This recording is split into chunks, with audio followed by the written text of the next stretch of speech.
Good morning, everyone, and welcome back to Sugar Mama's Fire Play podcast. I am financial planner Canna Campbell. A quick reminder before we jump into this morning's podcast, and that is, please remember that all of my content, my YouTube videos, my blog posts, my podcasts, and anything you might see on my Instagram account is always general advice only. It is never personal advice and it is never product advice. Should you ever think, oh, that sounds really interesting, I want to learn more, I want to see if I could use that in my financial situation, that is when I recommend you always reach out to a qualified and licensed financial planner. All right, let's get cracking.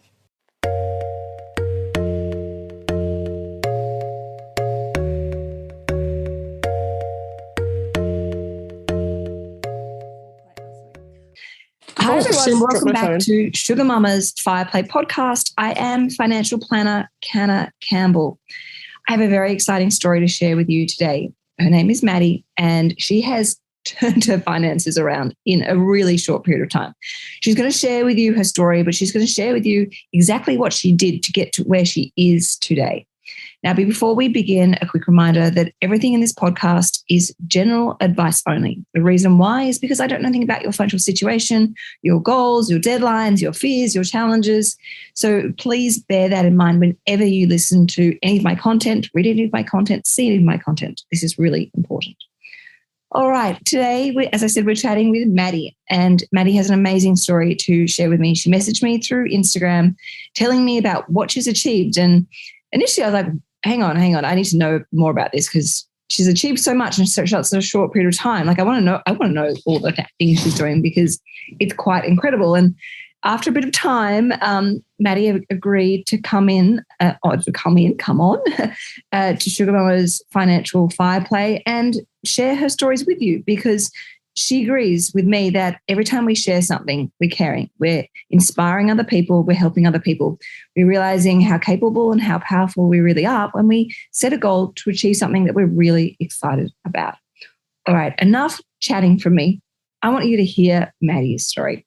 Maddie, thank you so much for agreeing to come on to my podcast today. How are you? I'm very good. Thank you. How are you going? I'm well, thank you.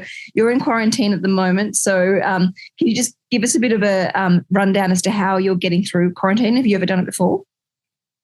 Yes, I've done quarantine once before, but I came prepared this time. I've got my finance book here to keep me occupied. I've got some painting and lots of stuff to do. Yeah. Oh, great. Yeah, it's so important to look after your mental health. All right. So when you messaged me, you told me that you completely turned your finances around. Was it 3 years ago, you had about $38,000 in debt, and today you have $55,000 in savings, over $8,000 in shares, and you also have a separate dedicated emergency savings account. Now, in the space of 3 years, how does someone go from two extremes? Like it's almost a $100,000 difference in 3 years. Like, what are you doing? A lot of dedication, a lot of learning, and surrounding myself with the right kind of mentalities and attitudes. All right. Can you break that down into the steps? Like, what are you doing? If I'm listening to you right now, I want to know, like, tell me more, tell me everything. Okay, I educated myself. I watched a lot of YouTube. That's where I found your channel, which I loved. Oh, thank you. Podcasts, I read books. I spoke to different people to get that real life, like what other people are doing. I also surrounded myself with people who were also saving, people with the right mindsets, because it's so easy to get into that mindset where it's like, oh, I'm living paycheck to paycheck. I'm never going to be a homeowner. I don't earn enough. I'll start saving when I earn more money. But you've got to break that cycle. Yeah. I always say energy is contagious. Whenever I would go to the gym, I feel like a long time since I've gone to the gym with all these lockdowns, but I'd always jump on a treadmill next to the person that was running or jogging, because their energy of their jogging and working hard and being focused and, building up a sweat and, striding on the treadmill would inspire me to pick up my pace and go faster and harder and for longer, rather than next to the person that was, on a very casual, leisurely stroll on a treadmill.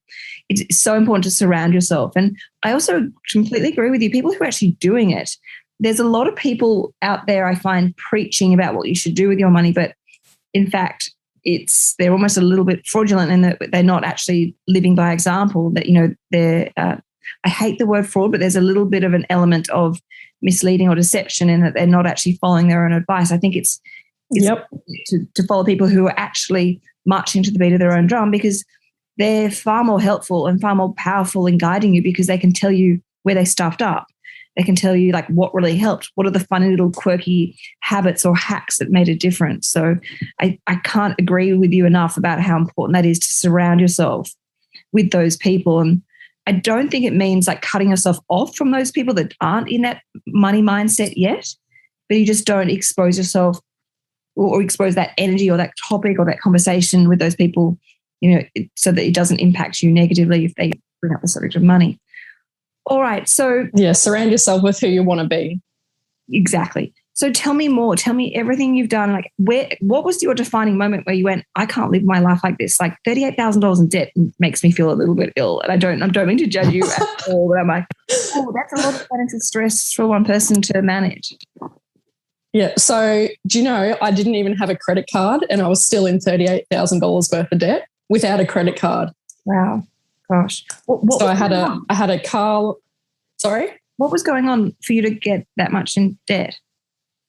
So I had a car loan with a very high interest rate. Mm-hmm. I got lent a bunch of money from my parents so I could go to South America, and that trip never actually ended up happening.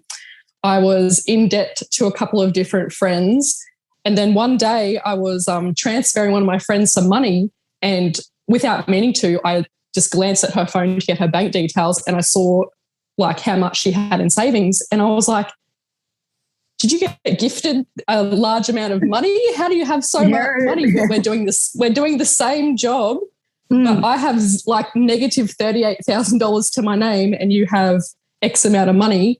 And for me, that was a defining moment. I was like, I've got to get my life together. What did your friend say when she told you? Like, she was just like, oh, I just put away a bit of money every pay and I don't, spend like crazy. And then I thought, no, surely that it can't be that simple. What do you mean? But so it that basically sparked the moment of inspiration for you. 100% it was. And I say to my friend, I say to her all the time, I'm like, thank God I actually saw your balance, because I would still be in that same position. She saved you. And from there, she did. And from there, it was like a 3-year operation to get myself out of it. So the first year, I just wanted to know where my money was going. And then in January alone, I found out that I spent $1,200 on hair care. Sorry, I don't mean to. I know hair can be expensive. Particularly things like extensions, and if you have like high maintenance, and then you need treatments and all that. It's so amazing how quickly it adds up. But it's unsustainable. And then I actually took note of how much I was spending on a night out. Like every night out, it would be at least $250, and I was going out a couple of times a week. Wow. And just like obscene amounts of money. I look back now and my heart, I feel sick. But back then it was like, oh, I'm just living my best life. I'm, young, whatever. You can still live your best life while saving money. Oh, absolutely. It's all about balance. And look, you might have a quiet weekend and then you might go out the following weekend, or, as you've suggested, having friends over to your house, and BYO. And that's something I do on a regular basis. I love that. It's far more personal. It's far more intimate. So that was the first year, like figuring out where the hell my money was actually going. The second year was getting rid of that debt. I was determined just to get rid of it, move on with my life. And the third year, which was last year, was building it all back up again. So, yeah. All right. So talk me through the debt. First of all, a lot of people like to just focus on doing the savings first rather than the debt. They like to push the debt, to the side for another day. what made you decide, no, I'm going to face the music. I'm going to get the debt paid off first?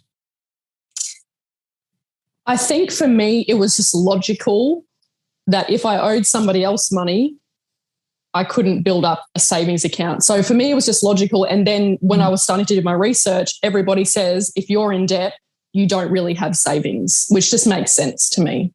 And that was sort of a trick question without being meaning to be rude, but the amount of people that say, no, I want to focus on savings first. I'm like, no, it's you need to replenish your energetic financial bank. It's the feeling of debt is a very toxic feeling. There's a lot of feelings of remorse and guilt and embarrassment and shame. And it's all about facing the music or facing the noise, really, and getting it out of your life. And also, it doesn't make sense financially. I know you're talking about the logistics, but if you look at how much interest you pay on your debt, it could be anywhere between 5% to 22%, depending on what form of debt it is. So why would you pay, say, 17% interest on your debt when you're only going to earn, say, 1% interest on your savings and then pay tax and then there's inflation? So it actually means you're going backwards financially. How did you go about paying off the debt? Was it something, did you track it? Did you monitor it? Did you make extra payments? Did you do a budget? Did you have a side hustle? Like, how did you pay off $38,000 in debt?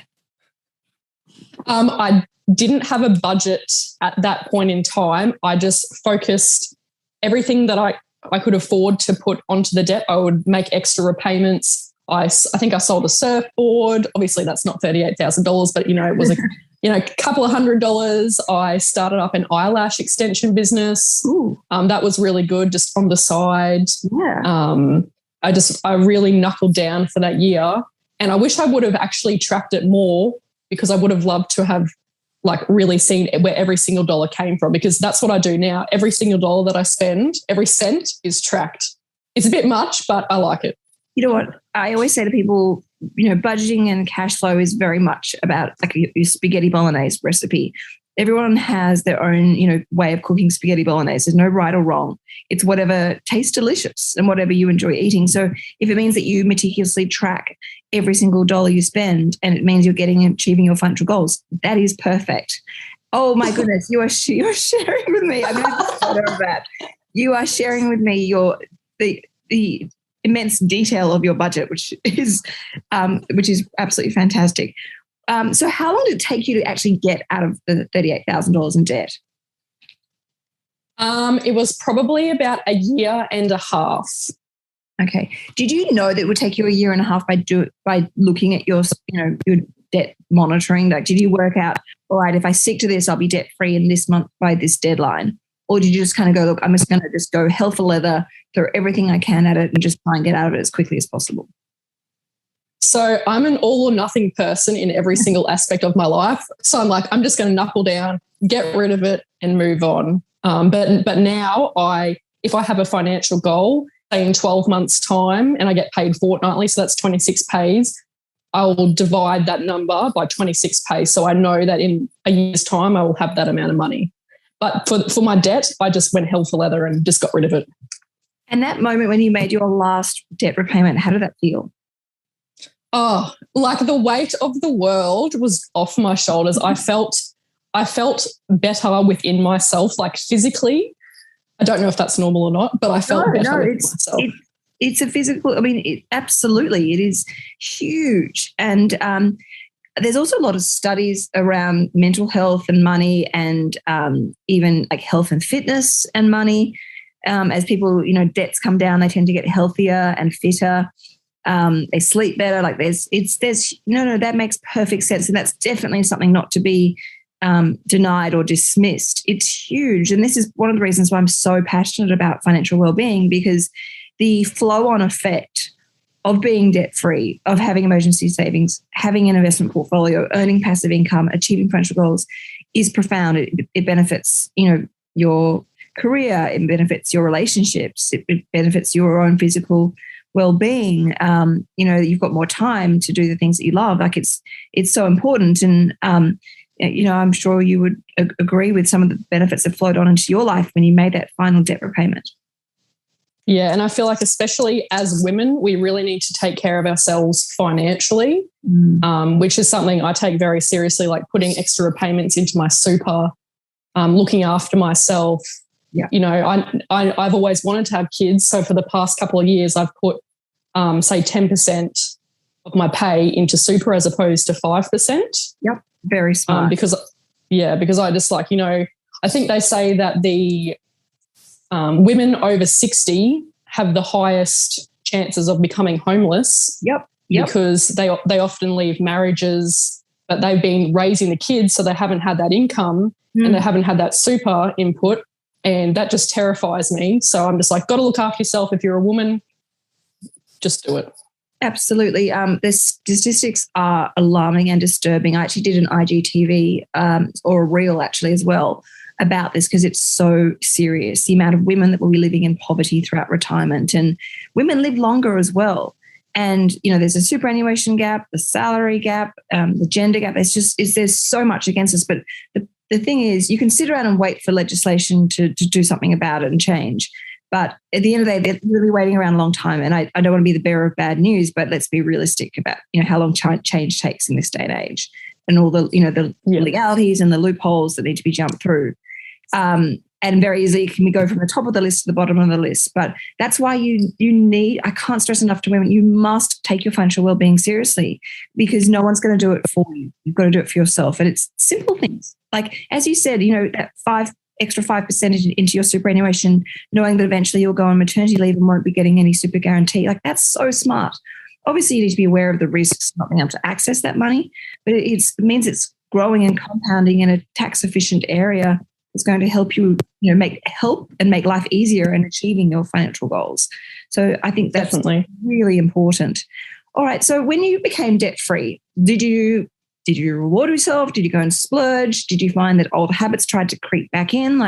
Or did you just go, no, I'm going straight on to the next goal, which is to start saving or potentially even investing? So my old habits really, really tried, and they still try to this day, to sneak back in there. For example, yesterday I had the urge to get hair extensions again, but then I looked at the price and I was like, no. But I'd like to stop you there for a second, though. I actually thought you had hair extensions in. No. So your hair is naturally beautiful and perfect. So there you go. You don't need it at all. Obviously, I'm not a hair expert. And if you saw, people could see me on Zoom right now, I look like I have a bird's nest on my head. But yeah, your hair looks glamorous. I promise you, I assumed you actually got them back in there and factored them into your budget. So yeah, your hair looks great. Oh, thank you so much. But no, old habits die hard. They're like cockroaches. They always come back. Yeah, that's it. So in my mind, I'm very good at setting a goal, and if I really knuckle down, I can achieve it. So I need to have a goal at all times. Otherwise, everything just collapses. So for me, I think I allowed myself like 1 month of readjusting to the debt-free life. Yeah. And then I set my goal for the next 12 months. I wanted to save $1,000 a pay. I was like, is this reasonable? Is it going to work? Yes, but it's going to be very tight. But through different challenges like frugal February, manifesting March, stingy September, I managed to achieve my like goal. that. Stingy September. That's cool. I should bring in September now, but maybe I'll do stingy September next year then. Yeah, I would recommend it. And did you tell your friends what you were doing? Did you share with them, look, I've gotten out of this debt, now this is my next goal and this is what I'm doing and this is how long it's going to take me? Did you share with other people, or did you just keep it to yourself? Close friends and family, and my partner as well. So my family was so proud of me because obviously they were the ones who lent me a chunk of money as well.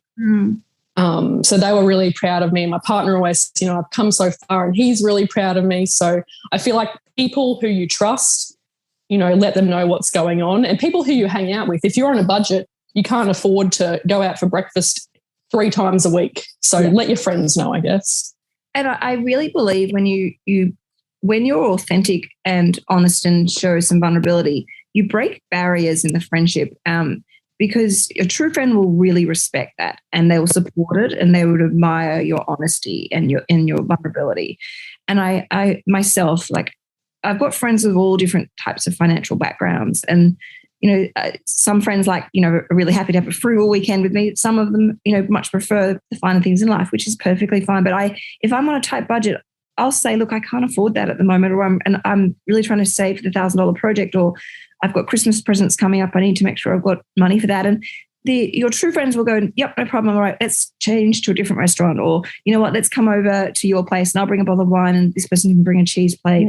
Yeah. Your friends will honor that. And if anything, you'll probably inspire them to then go, you know what? Yeah. My own goals. And the relief I in my own personal conversations with my friends about this, when I've said, look, I can't really do this, I'm going to have to pull out, that it's quite often, not always, but quite often I hear this, oh, thank goodness, we were worried as well. We were thinking, how much is this going to cost? Should we really be doing this? Yeah. Especially for families, because you've got to factor in babysitters and, it's and taxis, and actually not even just families, everyone's in the same boat. Life's expensive. So you create a safe space for other people to take ownership as well, and you can inspire others. Yeah, everybody wins. Exactly. And I think we need to progress and evolve to be in more of that space and just leave that whole keeping up the Joneses, the fake facade of, the glitzy, glamorous life, and live a life with more authenticity, because it's liberating and it's lightening. Okay, so you got debt free. You started savings. Now, was that savings from emergency money as a priority, or was that savings for something more important? So each pay I would set aside, for example, $100 into my emergency fund, $1,000 into my house saving fund, and I would just live off the rest. Yep. Oh, and I think it was $100 into an investing fund as well. So it sounds like you used my 4-account system. Is that right? I think it ended up being about the same, yes. But at the time, I wasn't aware of your account system. But I did, like I said, I used the Frugal February and all your advice as well. It's amazing how those little things add up. So did you set just some defined goals with a deadline? Yes, so you work out how much emergency money you needed, so that once it was achieved, you can then put more into your home deposit. So with the emergency account, I sat at $100 a pay, and if I could make extra payments, it would go to my emergency account and not to my house account. Because for me, every single time I got paid, it was a non-negotiable. I'd put $1,000, which is over 50% of my pay. I would put $1,000 into my house account. That was non-negotiable. And then as much as I could into the emergency and shares. At any time, did you have a setback? There were setbacks, but they were self-inflicted setbacks. For example, going on trips that I probably didn't need to go on. But I made it work through the skin of my teeth. I made it work. Yeah. And look, I always say, that traveling and investing experiences should never be regretted. Yeah, exactly. And I don't regret any of that, to be honest. They're investments in your personal growth, which is so valuable. And it's all about balance. A lot of people assume I'm all about being mean and frugal and saying no to everything, but it's quite the contrary. Yeah, definitely.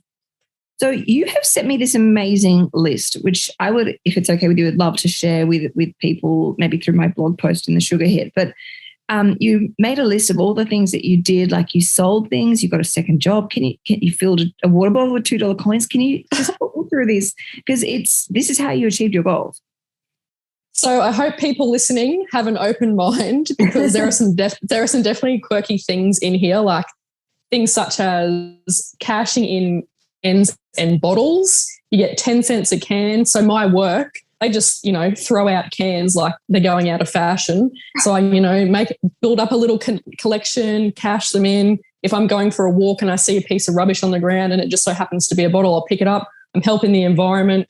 I'm keeping my local area clean, and I get 10 cents out of it. But over time, it may not seem like much, but I've gotten, I would say $500 from doing that alone. Yeah. Other things I did, finding free activities. There are so many free opportunities in everybody's local area. You just have to look for them. Yeah, I completely agree. Use your imagination to get creative.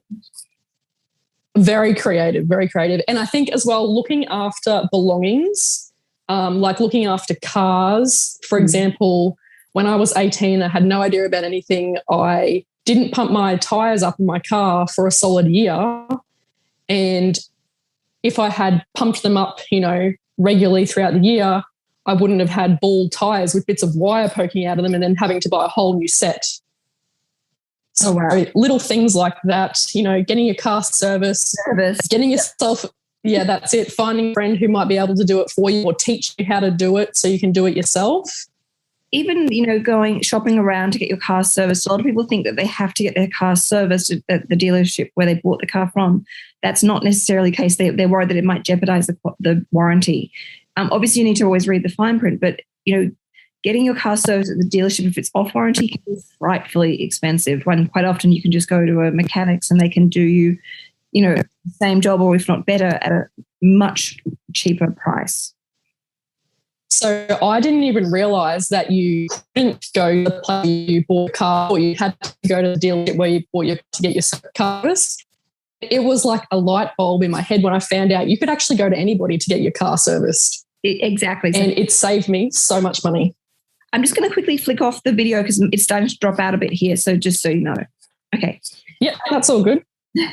All right. Other things like, did you do like DIY beauty treatments? How did you entertain? Talk me through all the quirky savings hacks. Okay, more quirky savings hacks. If you can do things yourself, do it yourself. Washing your car yourself, DIY beauty treatments. Get like a good little nail polish for, $20. Do your nails yourself. Tint your eyebrows, eyelashes yourself. Do tanning. Obviously, this is all within reason. If you can't do it properly, it's probably worth, and if that's of value to you, it's probably worth getting a professional to do it. But if you can do it yourself, why not? You know what I do? I tint my own eyebrows and shape my own eyebrows, but I get to a certain stage where they become, ruly and just go rogue. And that's when I will go and get them professionally done and pay, however much to get them fixed. But then that kind of sets me on the straight and narrow to go the next 3 to 4 months in doing it myself, because it's just about maintaining what they did rather than having to go every single month or every single 3 weeks to get my eyebrows professionally done.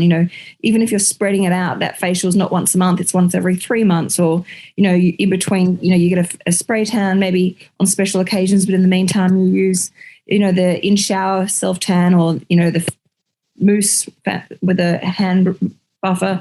There's all these different options out there to be able to save money. And, it doesn't have to be all or nothing. You can just balance it out. Yeah, that's it. And things like hair. I used to get my hair, a whole head of bleach done once every 4 to 6 weeks. Mm-hmm. But now I stretch it out by using the proper shampoo. So if you have like decent products to, like you say, maintain the treatment that's been done, you can stretch it out for as long as possible. Yeah.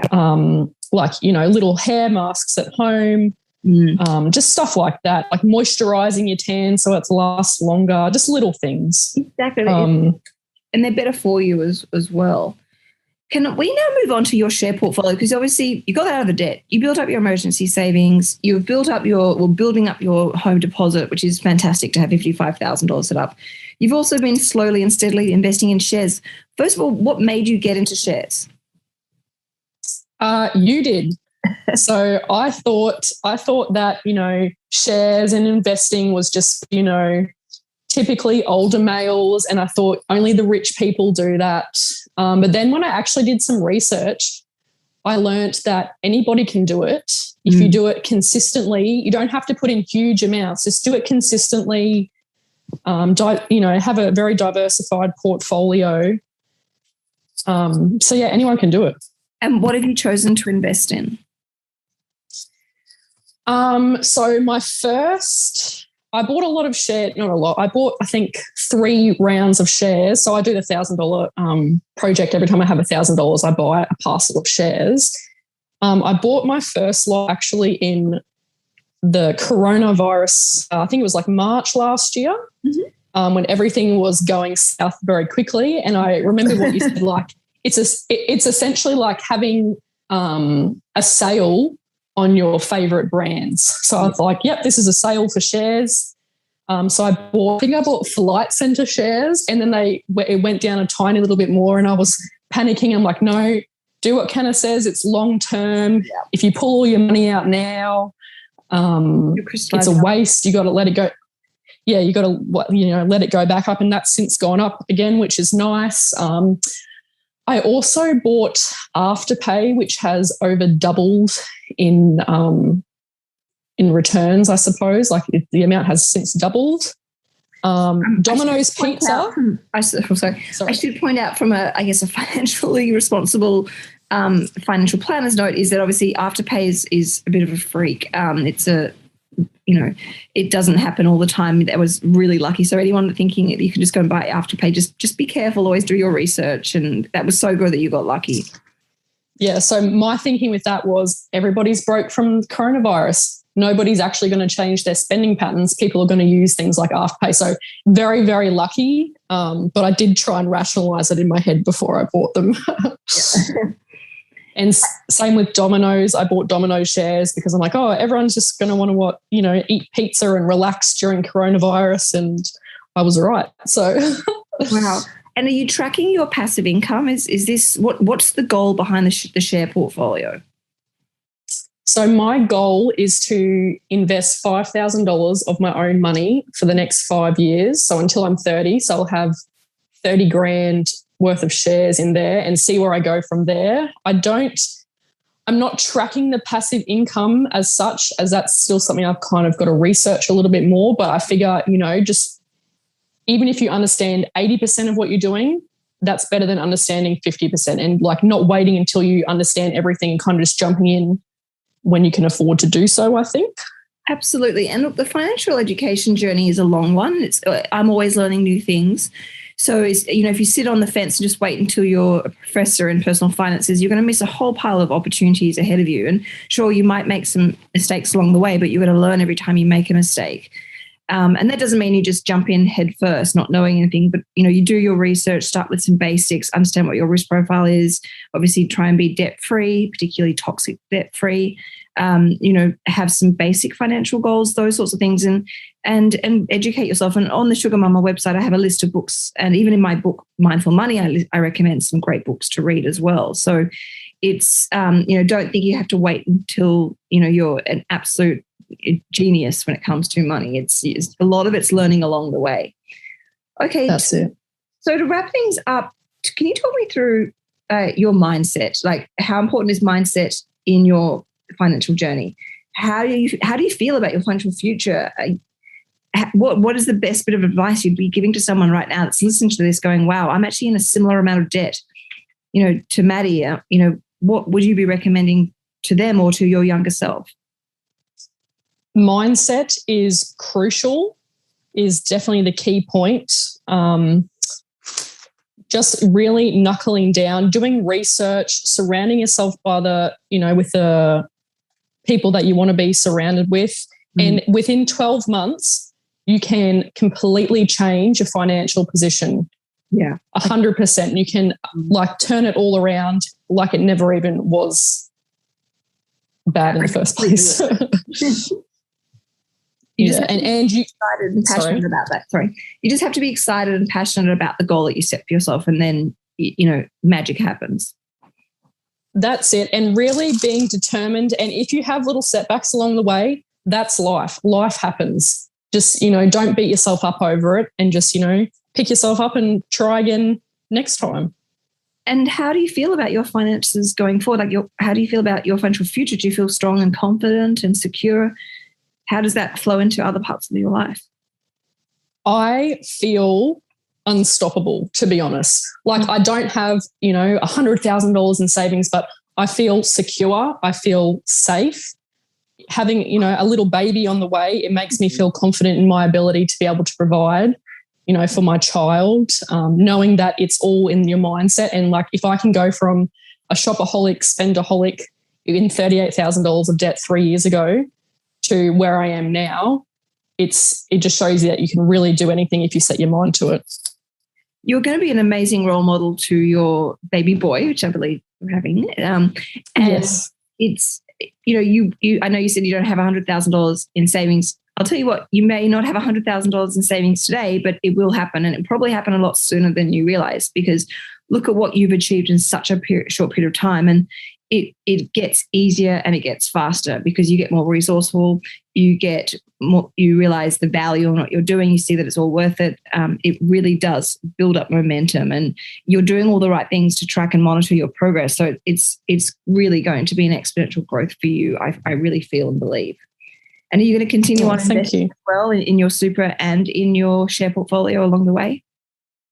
Definitely. That's the plan. I might drop my super contributions back to 5% after my maternity leave finishes, just so I can keep affording to do the things that fill my cup, I suppose. But I will definitely still always make that a priority. And on that note, as we wrap things up of the cup, I love the cup analogy. What has this experience with money allowed you to bring into your life or attract to your life? How has your life grown and evolved for the better by taking your financial well-being seriously? I feel like I have a seat at the table when people, adults around me are having financial conversations. I feel like I deserve a seat at that table. Yeah. I can talk about shares. I can talk about super. I can talk about saving and home loans. So I feel like it's really improved my self-confidence as well. Mm. And one final question, what advice would you give your younger self or someone listening to it, this podcast right now? Oh my God. Put a little bit of money aside every single pay into a savings account that you can't even see, so you don't even know it's gone. And don't get blonde hair extensions down to your waist. Or do if it's in your values. If it's in your values, go for gold. Just budget it in. If it fills your cup, it's okay, just as long as it fits within the budget. That's it. Well, Maddie, thank you so much for agreeing to come on to Sugar Mama's Fireplay podcast. I really appreciate it. Thanks for having me. It's been fun. Look, I would love to touch base with you in about a year's time or 2 years' time or whatever it might be to hear an update from you, because I have a feeling you're only going to continue on this journey, and it's going to become more interesting, more amazing, and you're going to feel even bigger, better benefits from the financial wellness that you're creating in your life, and how you're probably inspiring a lot of other people along the way, even though you may not quite realize that. Oh, I feel like in 2 years I would love to have a chat with you. All right, well, let's lock it in. Done. All right, everyone, thank you so much for listening to Sugar Mama's Fireplay podcast. If you get a moment, I would greatly appreciate it if you can leave me a rating and a review. Just like every single dollar counts towards your financial journey and goals, so does every rating and a review, because it allows me to keep going, keep creating free content for you to enjoy in your free time. All right, everyone, have a fantastic week ahead. You can follow me on Instagram at Sugar Mama TV and at Canna Campbell Official. And we will touch base next week, same time, Monday morning, on Sugar Mama's Fireplay podcast. Ciao for now.